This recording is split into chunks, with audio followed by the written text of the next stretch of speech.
For 1,400 years, Islam has influenced the lives of millions of people. It is a religion based around the energies and characteristics of the planet Venus. When assigning Moon Day or Mono Day as the first day of the week, Friday or Venus Day becomes the fifth day. Friday is also Islam's holy day. Venus produces an interesting geometric pattern as it orbits both the Sun and the Earth. During its orbit, it will produce 5 conjunctions with the Sun.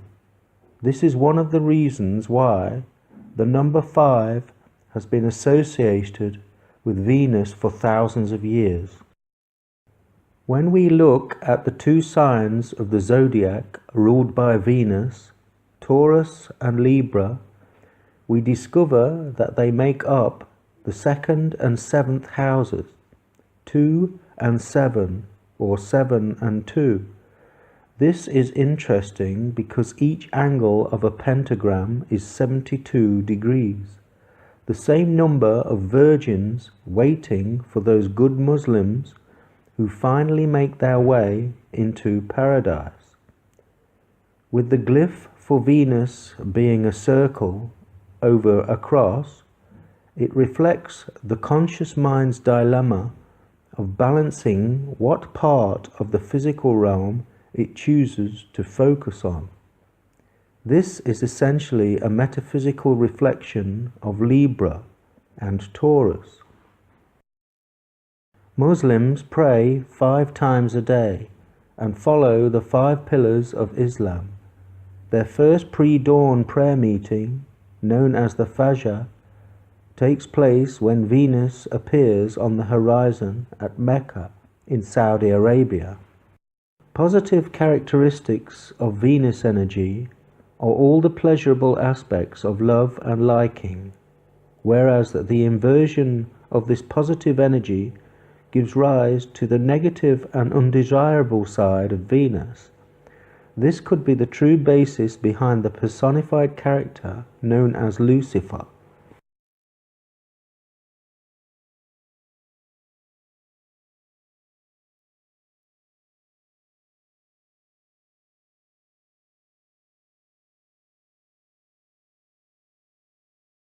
The giant black cube at Mecca, known as the Kaaba, was thought to have started life as a pre-Islamic observatory, a place where stars and solstices could easily be viewed and calculated.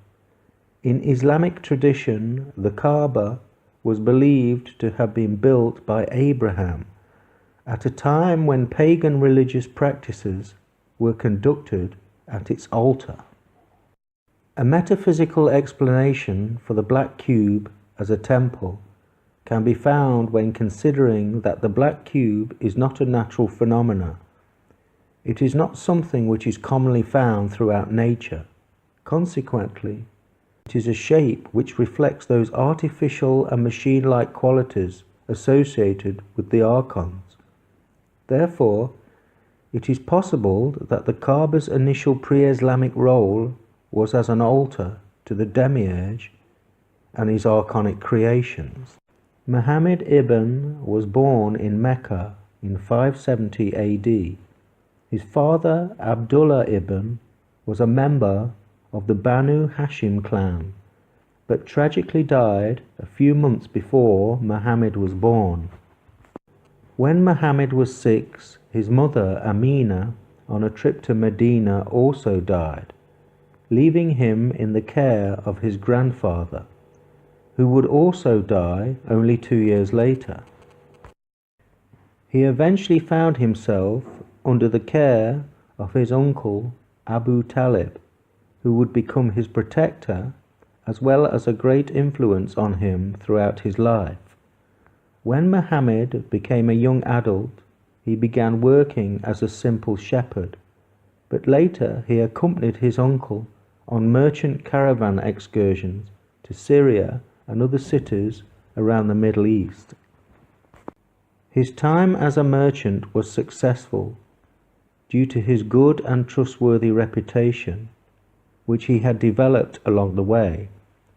When Muhammad was 25, he was invited to help a distinguished Quraysh merchant lady by the name of Khadijah, a widow 15 years his senior.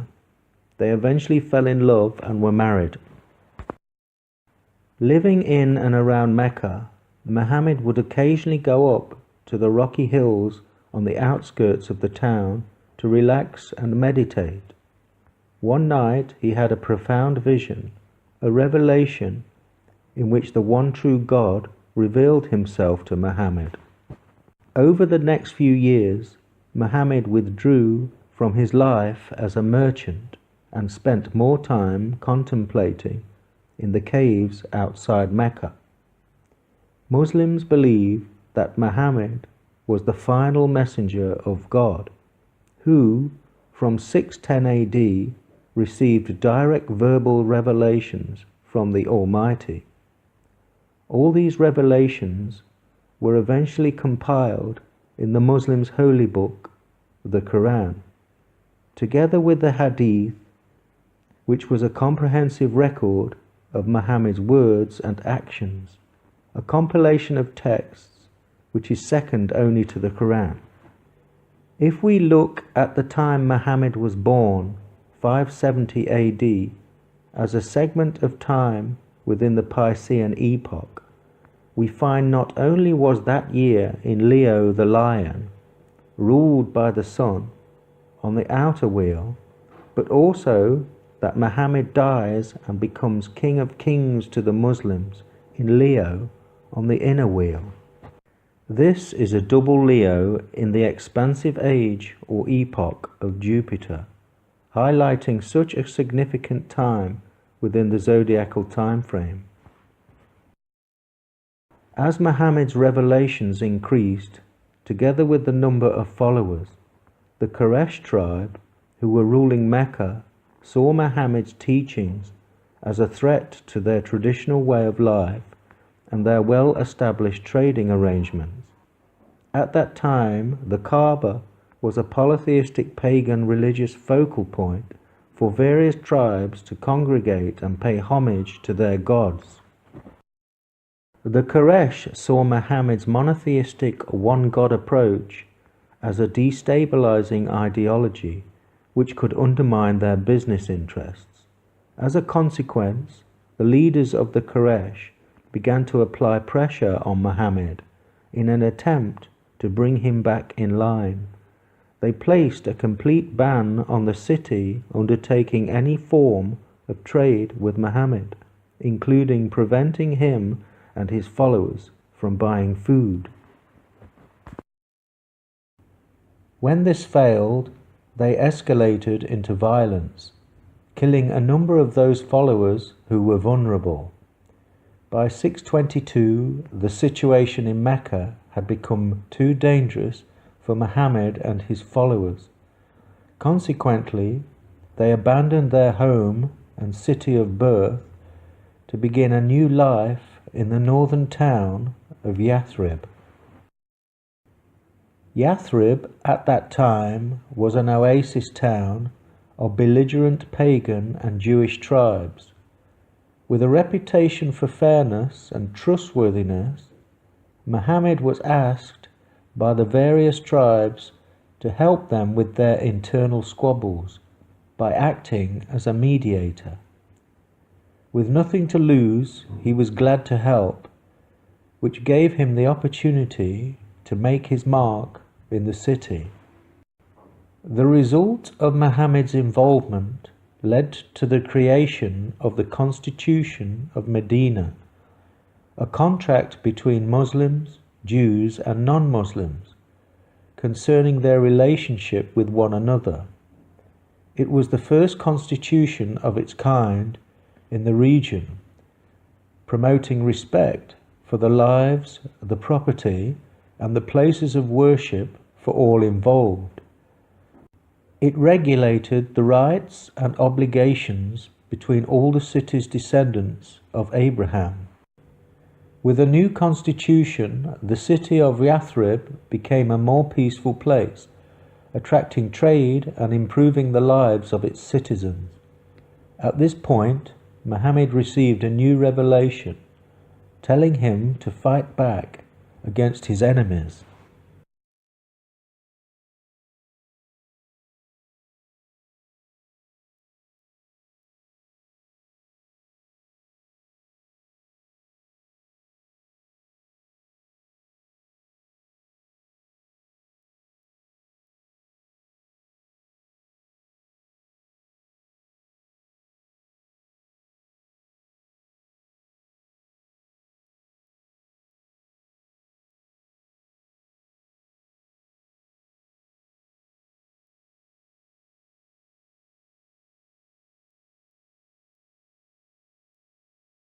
In 624, a large Quraysh trading caravan was returning from Syria back to Mecca.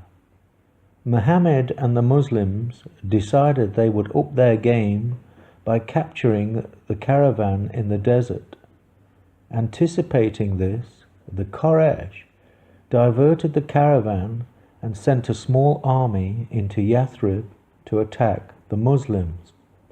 Muhammad and his forces met the Meccan army at a watering hole on the outskirts of the city called Badr. A skirmish erupted which ended in the Meccan army retreating.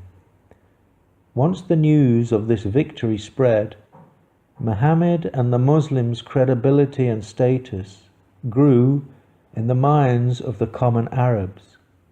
Consequently, more recruits joined the Muslims, growing the religious order along with its army. Muhammad had another revelation, a message telling him from now on all Muslims must pray facing Mecca. Before this new revelation, it was considered normal practice to point towards the holy city of Jerusalem.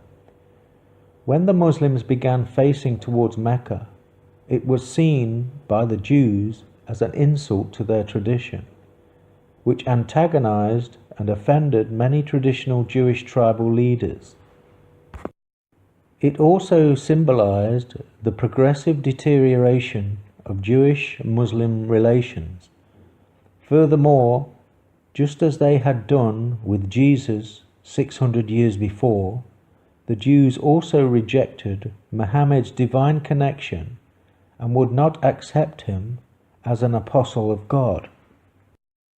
The more successful and powerful Muhammad and his followers became, the greater was the deterioration in relations with the Jews, leading to secret meetings and negotiations between the Jewish tribes in Yathrib and Muhammad's enemies in Mecca. This eventually erupted in a showdown where Muhammad felt compelled to act against the underhand actions of those Jewish tribes he felt had compromised the constitution of Yathrib and were planning to attack him. His army surrounded a Jewish village, and after a 2-week siege, he banished them from the city, sparing their lives. 1 year after the Battle of Badr, the Quraysh sent an army 3 times larger than Muhammad's in an attempt to crush him. Although the Muslim army was outnumbered, the battle resulted in a stalemate, giving Muhammad time to bolster his position. On his return to Yathrib, Muhammad discovered that some of the remaining Jewish tribes on the outskirts of the city were actively helping his enemies defeat him. In 627, the Quraysh of Mecca returned with help from the Jewish tribes with an army of 10,000 warriors. This was over 3 times the size of Muhammad's army of only 3,000 men. However, Muhammad gained the initiative by digging a massive trench to the north of the city, making it extremely difficult for the enemy's cavalry to cross. In an attempt to break the deadlock, the Quraysh secretly negotiated with the Banu Qurayza, a Jewish tribe in Yathrib, to attack Muhammad from the south. When this failed to gain any serious momentum, the Quraysh gave up and retreated back to Mecca, leaving the Banu Qurayza Jews to the mercy of the Muslims. Once again Muhammad felt betrayed by the Jews, who had treacherously reneged on the constitution of Yathrib. He sent his army to their village, and after a 25-day siege, the Jews surrendered. This time Muhammad had a problem. He knew if he banished them from the city, like he did with the other Jewish tribes, they might join with his enemy and come back later to attack him. He decided to hand over judgment to an independent mediator, who found the tribe guilty of treason and sentenced all the men to death. The women and children were spared, only to become slaves to the Muslims. All 800 men were eventually put to the sword. Although the deaths of the Jews was not based on race or religious grounds, the knock-on effects created deep divisions within Muslim-Jewish relations, which it could be argued has never recovered. Following on from the Battle of the Trench, a truce was declared between the two opposing sides. However, in 629, the Quraysh broke this truce by attacking one of Muhammad's allies. This set in motion the beginning of the end for the Quraysh. A few months later, in 630, Muhammad gathered an army of 10,000 Muslims and headed south for Mecca. The Meccans put up a resistance, fighting for months, but eventually were overrun by the Muslims, who entered the city in triumph. Instead of putting his enemy to the sword, Muhammad declared an amnesty and forgave them all.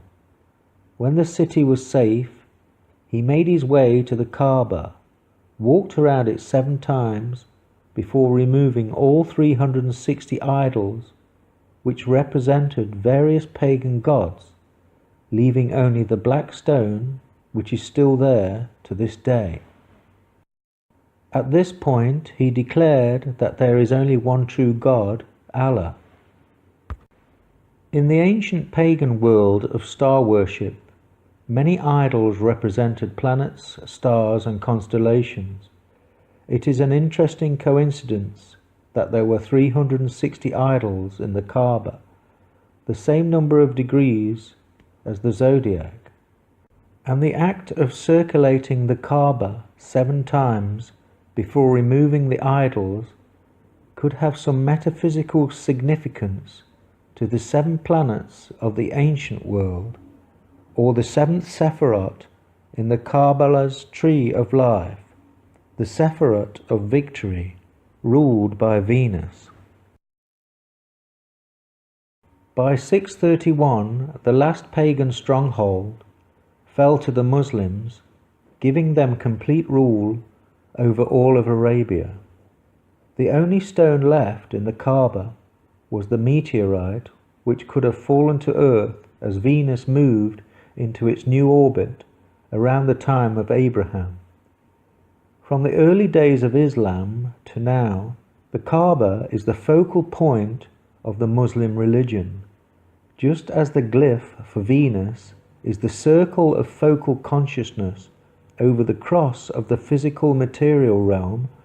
The act of circling the black cube at Mecca reflects these metaphysical principles. Muhammad had now done all he had set out to achieve. In his final sermon to his followers the very next year, he commented on how he had abolished usury from the land that now belonged to the Muslims.